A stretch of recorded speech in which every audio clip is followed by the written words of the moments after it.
Buenas noches, Belén. ¿Cómo va? Que estuve la entrevista para el curso de Cultura y Sociedad. Disculpen.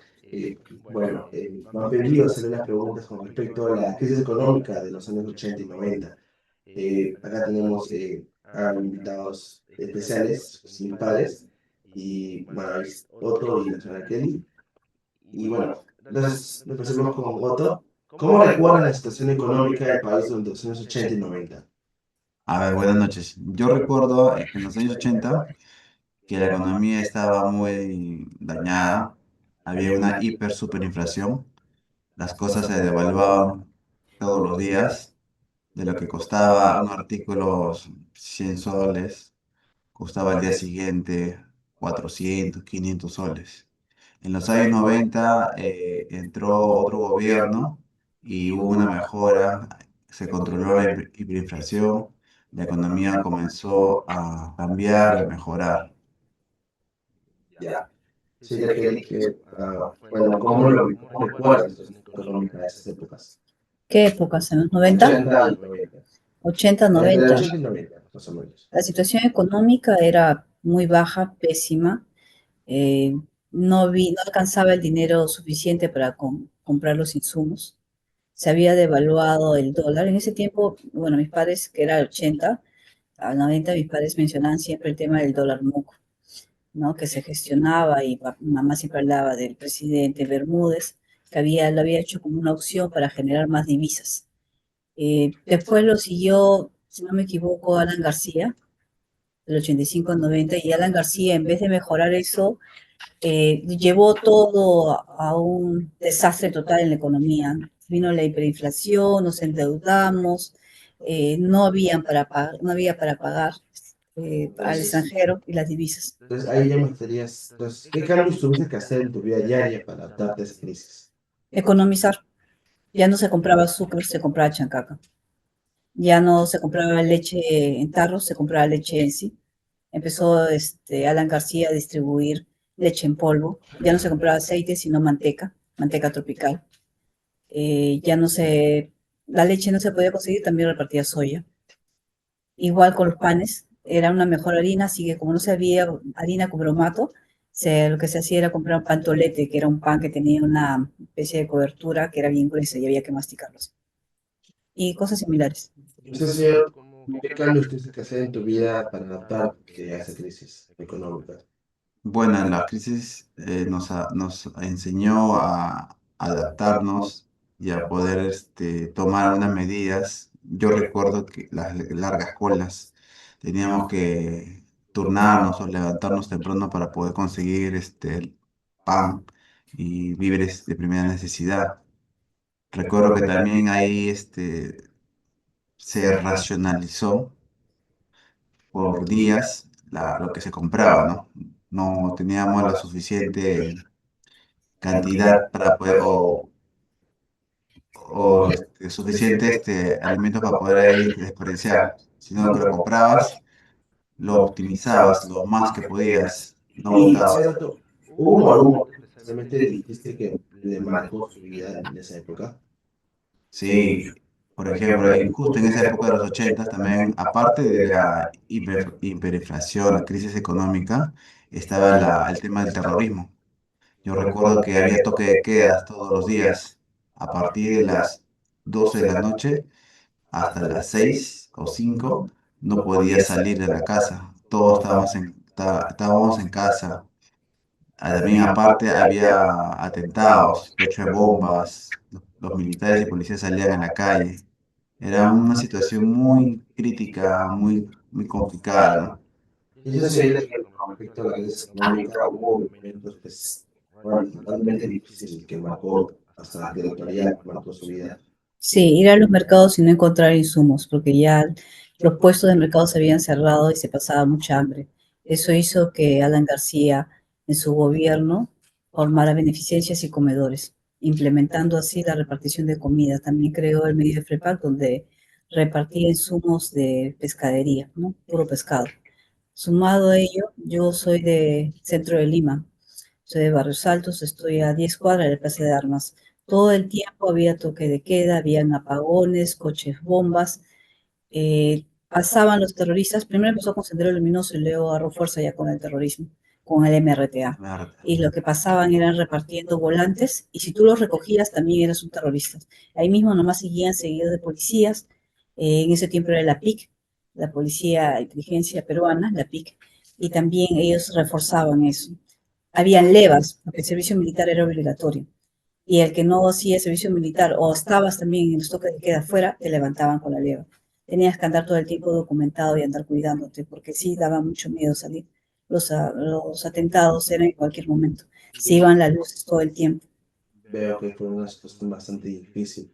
Y bueno, no, retomando el tema, ¿no? ¿Qué más o menos podrías decir que aprendiste durante toda esa época de crisis económica? Tal vez de alguna forma adaptarte, cambios en la forma de alimentación, las comidas que preparabas, tal vez. Y a Dios gracias, mi padre había tenido una formación militar y mamá ya sabía desde pequeña cuidarse sola y para solventarnos en el hogar, ambos los dos.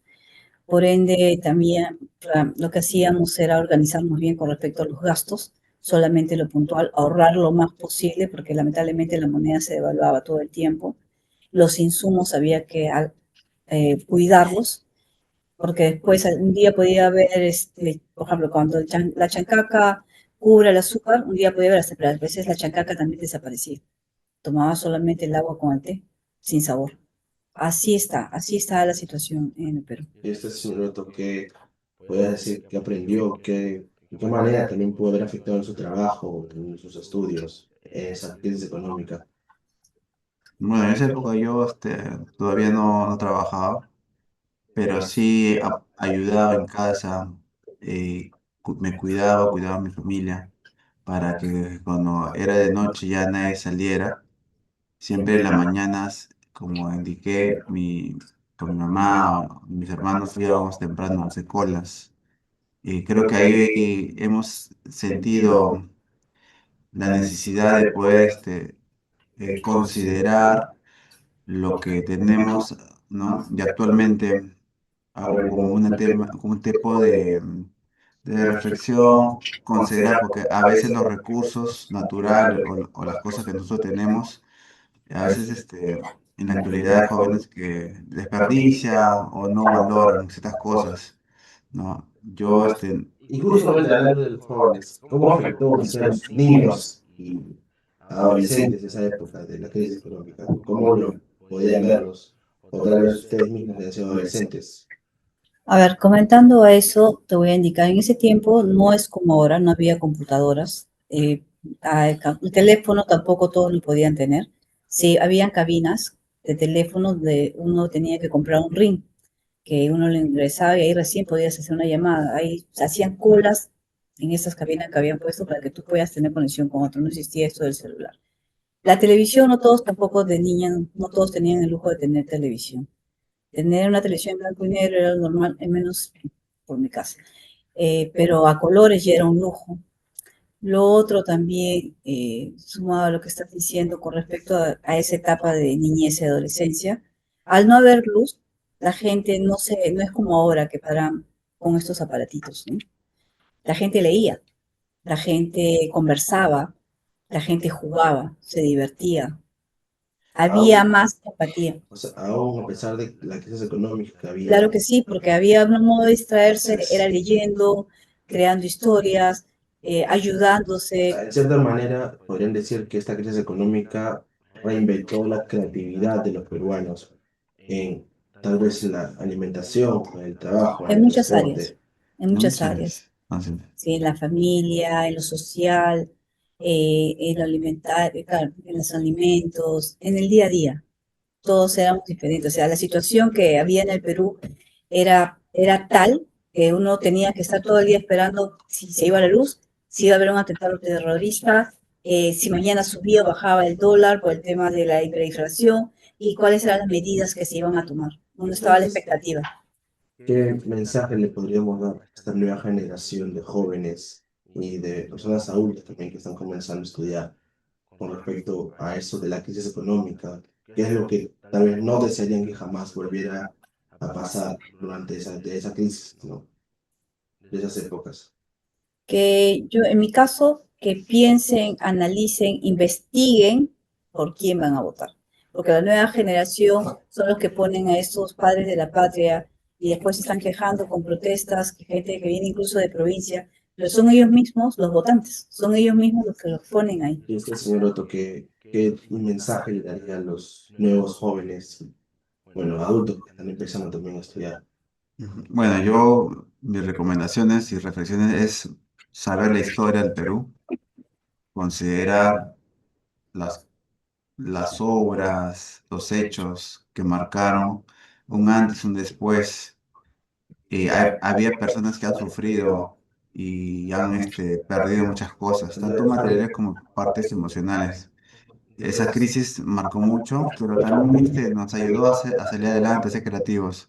Lo que yo pido como otra reflexión es, antes de votar, como indica Eli, es saber por quién votar, Analizar, estar bien enterados y sobre todo leer, leer y estar informados, pero informarse con buenas fuentes, saber discernir la información. Ahora en Internet hay mucha basura. desinformación también bastante. No, hay bastante información basura. Es innecesaria más que nada, podría decirle, ¿no? Para darle un Sí, contexto más formal. así es.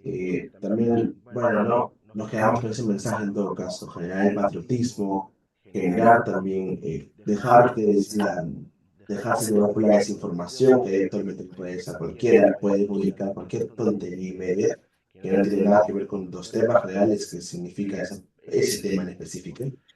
Y bueno, gracias a los dos por darse un pequeño tiempo para esta entrevista.